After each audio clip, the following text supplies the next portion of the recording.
who are the best candidates for a lip lift? Again, this goes back to the first question, what does a lip lift do?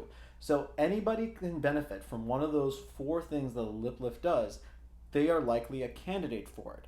It's actually easier to say who is not a candidate for a lip lift. There are certain cases where we improve one or two of the aspects, but if any sort of improvement in one of those two, three even aspects results in a negative impact on the other aspect, well, then they're more likely not a candidate. One of the most common things is people who cannot fully close the lips. So, for whatever reason, usually it's bite deformities, malocclusion. If you cannot fully close, shortening the lip over here is going to create problems. In select cases, we can bring this up and bring the inside out with a V to Y. But again, this is in very, very select cases.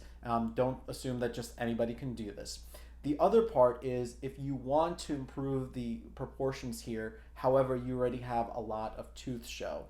If you have a lot of that tooth show, shortening the lip by just 4 millimeters, sometimes that can just give a little bit of improvement there and not create too much of more tooth show.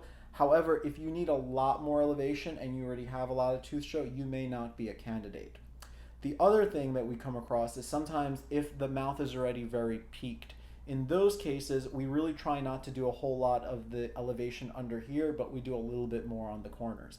So the question is usually not who is a candidate, but more so who is not, because candidates are those who want either improvements of proportion, shape, tooth show, any of those. But we need to be careful that we are not doing a surgery for the benefit of certain aspects and creating negative effects for other aspects.